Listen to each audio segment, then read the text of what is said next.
কেন্দ্রের আবাস যোজনা প্রকল্পে ব্যাপক দুর্নীতি হয়েছে বাংলায়।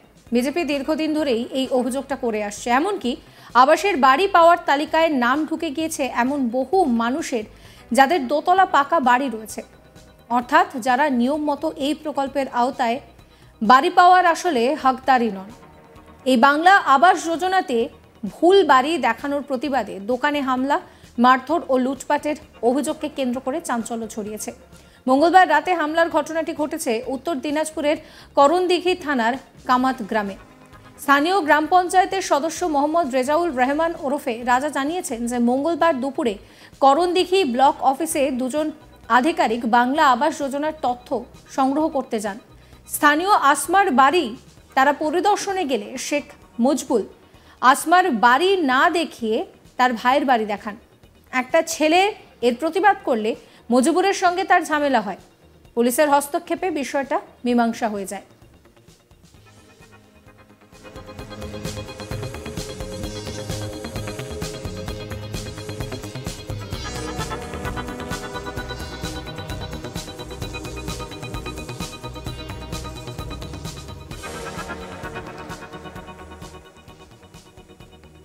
মোহাম্মদ রেজাউল রহমান কি বলছেন শোনাবো। আমি তো ছিলাম না, আমি সেই সময় ছিলাম না, কিন্তু আমি শুনলাম পরে এসে যখন কি শুনলাম বেলা 2:15 আমাদের ব্লক থেকে করণদিঘি ব্লক থেকে আমাদের ওইখানে ইনকোয়ারি করতে যায়। সেই বাড়িটা হচ্ছে আসমা দিদির, আসমার বাড়িতে, বিবি আসমার বাড়িতে গেছিল দুইজন ব্যক্তি অফিসার ব্লক থেকে সার্ভে করতে। তো ওনার সঙ্গে গেছিল শেখ মজিবুল নামে এক ব্যক্তি আমাদের পাড়ার। তো উনি আসমার বাড়ি না দেখিয়ে দেখাচ্ছিল আসমার ছেলের বাড়ি, ওর বাড়ির ছেলের বাড়ি হচ্ছে পাকা বাড়ি, ছেলের বাড়ি দেখাচ্ছিল।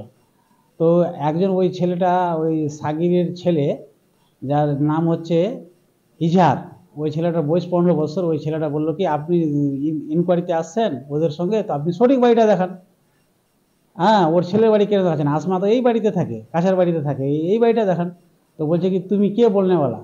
তখন ওই ছেলের সাথে ওরা সরাব আর মজিবুল দুজন মিলে ভালো ওদের সাথে তর্কাতর্কি হয়, কথা কাটাকাটি হয়, হাতাহাতি হলে হয়।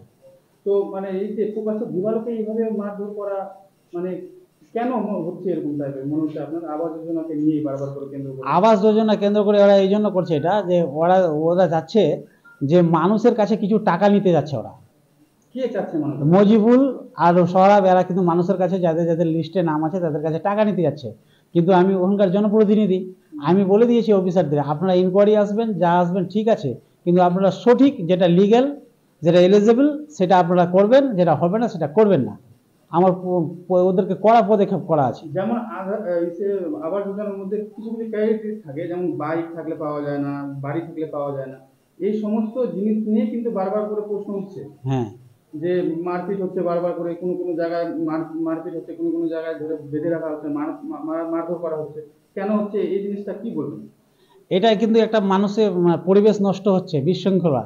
আর এটা আমাদের পশ্চিম বাংলারও মানে একটা নামটা দিনের দিন এরা নষ্ট করতেছে। আমাদের মমতা যে দিদি সরকার, রাজ্য সরকারের নাম এরা নষ্ট করতেছে। এরা হচ্ছে একজন মানে এরা খারাপ দুষ্কৃত লোক। এই লোকগুলো আমাদের নাম এবং আমাদের সমাজের নাম এবং আমাদের পার্টিকে নষ্ট করতেছে।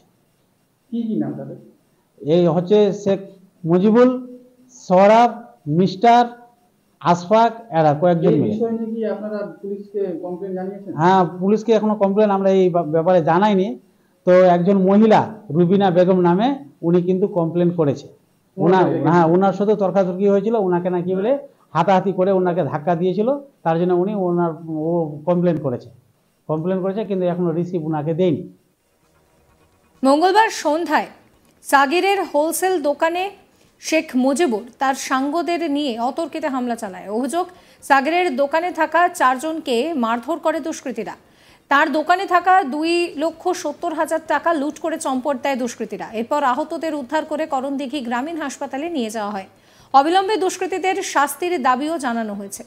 এ বিষয়ে আহত ছেলের বাবা বলেন যে আবাস যোজনার নামে ঝামেলা হয়েছে, রড দিয়ে মারা হয়েছে, আমি এর বিচার চাই। শেখ সাজিদ কি বলছেন শোনাবো। আমাদের আজকে এখানে ব্লক থেকে গেছিল তোমার ওই যে ভোট সার্ভাই, ওর সার্ভাইজে গেল, আমার ছেলে আছে, আমাদের ছিলাম দোকানে, তো সার্ভাইজে গেল, তো পুরাতন যেটা মেম্বার ছিল, হারা মেম্বার, উনি যে মানে ওদের সাথে ইনকোয়ারি করাচ্ছে। আমার ছেলেটা এটাই বলছে কি ওটা আসমার ইয়ের বাড়ি, ওটা বাড়ি না।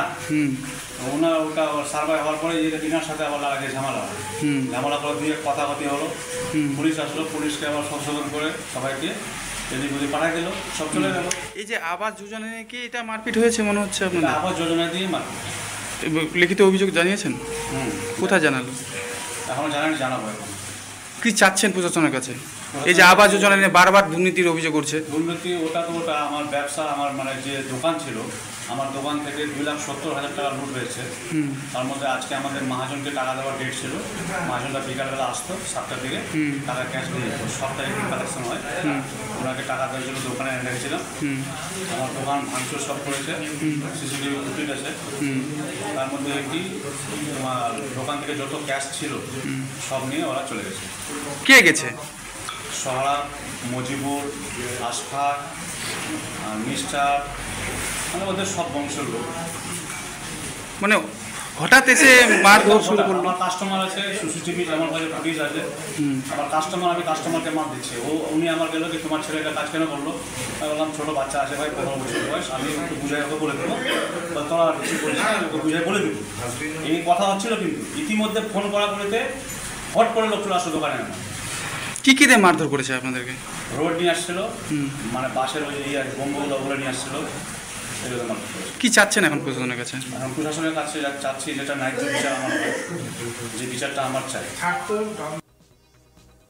এই ঘটনাকে কেন্দ্র করে রীতিমতন উত্তেজনা ছড়িয়ে পড়েছে ওই এলাকায়। পঞ্চায়েত সদস্য মোহাম্মদ রেজাউল রহমান কি বলছেন আরো একবার শোনাবো আপনাদের। আমি তো ছিলাম না, আমি সেই সময় ছিলাম না, কিন্তু আমি শুনলাম পরে এসে যখন কি শুনলাম বেলা 2:15 আমাদের ব্লক থেকে, করণদিঘি ব্লক থেকে আমাদের ওইখানে ইনকোয়ারি করতে যায়।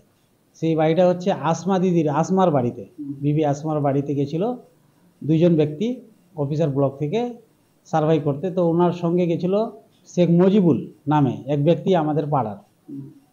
তো উনি আসমার বাড়ি না দেখিয়ে দেখাচ্ছিল আসমার ছেলের বাড়ি, ওর বাড়ির ছেলের বাড়ি হচ্ছে পাকা বাড়ি, ছেলের বাড়ি দেখাচ্ছিল। তো একজন ওই ছেলেটা, ওই সাগিরের ছেলে যার নাম হচ্ছে ইজহার, ওই ছেলেটার বয়স 15 বছর। ওই ছেলেটা বললো কি আপনি ইনকোয়ারিতে আসছেন ওদের সঙ্গে, তো আপনি সঠিক বাড়িটা দেখান। হ্যাঁ, ওর ছেলের বাড়ি কেন দেখাচ্ছেন? আসমা তো এই বাড়িতে থাকে, কাছের বাড়িতে থাকে, এই বাড়িটা দেখান। তো বলছে কি তুমি কে বলনেওয়ালা? তখন ওই ছেলের সাথে ওরা সোহরাব আর মজিবুল 2জন মিলে ভালো ওদের সাথে তর্কাতর্কি হয়। সাবস্ক্রাইব করবেন আজ তাক বাংলার ইউটিউব চ্যানেলকে, ফলো করবেন হোয়াটসঅ্যাপ চ্যানেলও।